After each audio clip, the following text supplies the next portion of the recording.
जय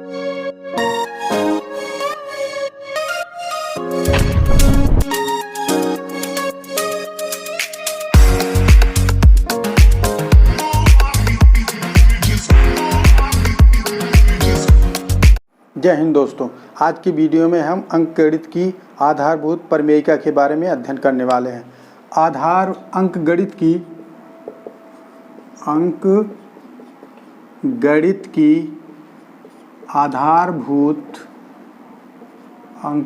की आधारभूत प्रमेयिका या फिर हम क्या कह सकते हैं, प्रमेय कह सकते हैं। आज की इस वीडियो में हम अंकगणित की आधारभूत प्रमेयिका के बारे में चर्चा करेंगे। इसके पहले आपको पता है, पिछली कक्षा में आपने पढ़ा ही होगा कि किसी भी भाज्य संख्या का अभाज्य गुणनखंड होता है।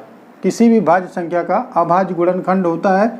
जैसे मान लीजिए 4 आपकी कोई भाज्य संख्या है, इसके गुणनखंड 2 गुणे 2, ठीक है। और मान लीजिए कोई भाज्य संख्या 6 मान लीजिए, तो इसके गुणनखंड होंगे 2 गुणे 3, यानी कि 2 तिहाई 6 और 2 गुणे 2 करेंगे तो 4 के बराबर होगा। यानी कि हम कह सकते हैं प्रत्येक भाज्य संख्या के अभाज्य गुणनखंड होते हैं। क्या कह सकते हैं?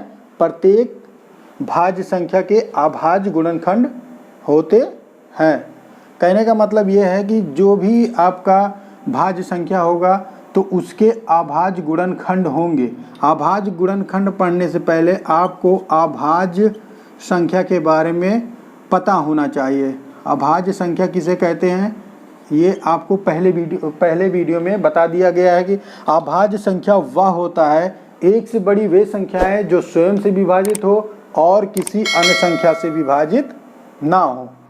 एक से बड़ी वे संख्याएं जो स्वयं से विभाजित होती है और एक से विभाजित होती है और किसी अन्य संख्या से विभाजित ना होती है, उसे ही हम क्या कहते हैं, अभाज्य संख्या कहते हैं। जैसे मान लीजिए 3 आपका अभाज्य संख्या हो गया, 7 हो गया, 11 हो गया।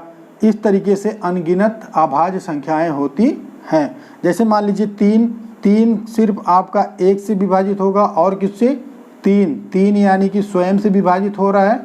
किससे? स्वयं से, और 1 से विभाजित हो रहा है। इसलिए हम इसको क्या कहेंगे, अभाज्य संख्या कहते हैं। क्या कहते हैं? अभाज्य संख्या। तो अंकगणित की आधारभूत प्रमेयिका में हम यही पढ़ने वाले हैं कि किसी भी भाज्य संख्या का अलग अलग अभाज्य गुणनखंड होता है। यानी कि किसी भाज्य संख्या का अभाज्य गुणनखंड किया जा सकता है। मान लीजिए आपके पास अभाज्य संख्या 3 है और 5 है और 7 है। 3 है, 5 है और 7 है।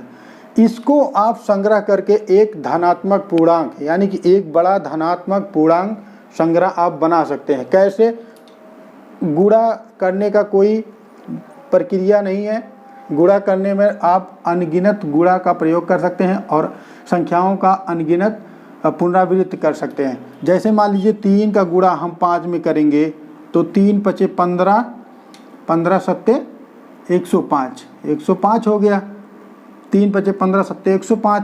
अब 3 का वर्ग करेंगे, 5 करेंगे तो 3 × 3 = 9, 5 = 45 हो गया। तो इस तरीके से एक प्राकृतिक संख्या आपको क्या हो रही है, प्राप्त हो रही है। किसका? अभाज्य संख्याओं को लेकर आप गुणन की प्रक्रिया स्थापित कर रहे हो तो आपको एक धनात्मक पूर्णांक प्राकृतिक संख्या प्राप्त हो रही है। ठीक है। अब बात करते हैं एक बड़े धनात्मक पूर्णांक के अभाज्य गुणनखंड करने की प्रक्रिया के बारे में। मान लीजिए आपके पास एक संख्या है 12,460। आपके पास एक संख्या है 12,460। इसको हम गुणनखंड वृक्ष विधि द्वारा अलग अलग अभाज्य गुणनखंड ज्ञात करते हैं। सबसे पहले ये संख्या किससे विभाजित होगी? लास्ट में 0 है। आपको विभाज्यता का नियम बता दिया जाएगा, शायद इसके पहले आप पढ़े भी होंगे विभाज्यता का नियम। सबसे पहले ये संख्या किससे विभाजित होगी? 2 से विभाजित हो रही है तो इसको हम इस तरफ लिखेंगे। अब 2 से हम इसमें भाग करते हैं। 2 से हम क्या करते हैं? इसमें भाग करते हैं। तो 2 छक्के 12, 2 दूनाई 4, 2 तिहाई 6, 0 आ गया। अब आपके पास संख्या कितना आ गया? 6230। अब 6230 को भी हम 2 से विभाजित करते हैं। किससे विभाजित कर रहे हैं? 2 से। कितनी बार जा रहा है?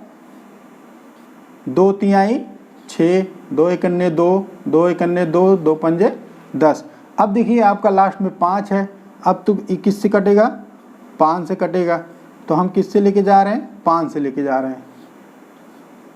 किससे लेके जा रहे हैं? 5 से। 5 छक्के 30, 5 दूनाई 10, पंचम 25। फिर 5 आ गया लास्ट में। फिर किससे कटेगा? फिर 5 से कटेगा। फिर कितना आ जाएगा आपका? 5 एकन्ने 5, 5 एकन्ने 5, 5 दूनाई 10, पंचम 25। फिर 5 से कटेगा। किससे कट रहा है? 5 से कट रहा है। कितनी बार जा रहा है? 5 दूनाई 10, पंचम 25। फिर 5 से कट रहा है। किससे कट रहा है? 5 से कट रहा है। कितनी बार जा रहा है? 5 बार, पंचम 25। चाहो तो इसको भी काट लो। अब इस धनात्मक पूर्णांक संख्या को हम गुणनखंड के रूप में कैसे लिखेंगे? 12460, 12460 बराबर हम लिख सकते हैं 2 गुणे 2 गुणे 5 गुणे 5 गुणे 5 गुणे 5 गुणे 5। कितनी बार लिख सकते हैं? 2 गुणे 2 गुणे 5 गुणे 5 गुणे 5, 3 बार, 1 2 3, 2 बार और है, गुणे 5 गुणे 5। अब इसका जब आपस में एक गुणनफल ज्ञात करेंगे तो वो 12460 के बराबर होगा। किसके बराबर होगा? 12460 के बराबर होगा। ये 12460 के अभाज्य गुणनखंड कहलाते हैं। ये क्या कहलाते हैं? 12460 के अभाज्य गुणनखंड कहलाते हैं। इसलिए हम कह सकते हैं किसी मतलब प्रत्येक भाज्य संख्या के अभाज्य गुणनखंड ज्ञात किए जा सकते हैं। क्या कह सकते हैं? प्रत्येक भाज्य संख्या के अभाज्य गुणनखंड ज्ञात किए जा सकते हैं। ठीक है। अब 12460 के जो अभाज्य गुणनखंड हैं इसको हम घात के रूप में भी लिख सकते हैं। 2 की घाते 2 गुणे 5 की घाते 2, 1 3 4 5, 5 की घाते 5 कर सकते हैं। कैसे? 2 की घाते 2 और 5 की घाते 5 कर सकते हैं।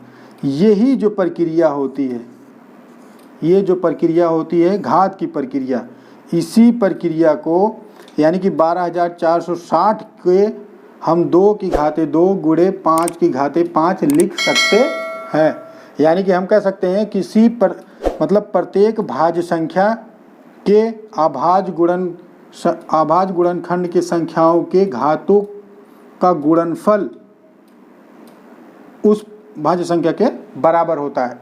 या फिर हम लिख सकते हैं प्रत्येक भाज्य संख्या को अभाज्य गुणनखंड की संख्याओं के घातों के गुणनफल के रूप में लिखा जा सकता है। इसी को हम क्या कहते हैं? अंकगणित की, क्या कहते हैं? अंकगणित की आधारभूत प्रमेय कहते हैं। क्या कहते हैं?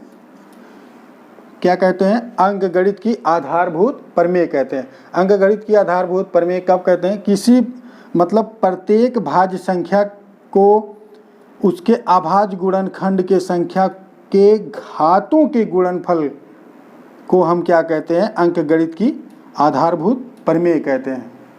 क्लियर? इसके बाद अगर हम ध्यान दें यहाँ पर तो आपको मिलता है प्रत्येक भाज्य संख्या के यानी कि प्रत्येक भाज्य संख्या के गुणनफल जो अभाज्य गुणनखंड होते हैं उनके क्रम संख्या जो होता है वो अद्वितीय होता है। यानी कि क्रम संख्या का कोई मतलब नहीं होता है। इसको हम आगे भी लिख सकते हैं, पीछे भी लिख सकते हैं। कैसे? जैसे लिखा है 12460 बराबर 2 गुणे 2 गुणे 5 गुणे 5 गुणे 5 गुणे 5 और गुणे 5। ठीक है। तो 12460 को हम लिख सकते हैं क्रम संख्या बदल सकते हैं। 2 गुणे 5 गुणे 2 गुणे 5 गुणे 5 गुणे 5 4, फिर एक बार लिख देते हैं। ठीक है, तो इसमें क्रम का कोई मतलब नहीं होता है, यानी कि हम कह सकते हैं कि प्रत्येक भाज्य संख्या के जो अभाज्य गुणनखंड होते हैं उनमें क्रम संख्या जो होता है वो अद्वितीय प्रकार का होता है। ठीक है, तो यही आपका जो होता है यानी कि 12,460, यानी कि हम कह सकते हैं प्रत्येक भाज्य संख्या के अभाज्य गुणनखंड की घातों की संख्या के गुणनफल ही अंकगणित की आधारभूत प्रमेय कहलाते हैं। मिलते हैं अगली वीडियो में एक नई ऊर्जा के साथ, तब तक के लिए हंसते रहिए, मुस्कुराते रहिए।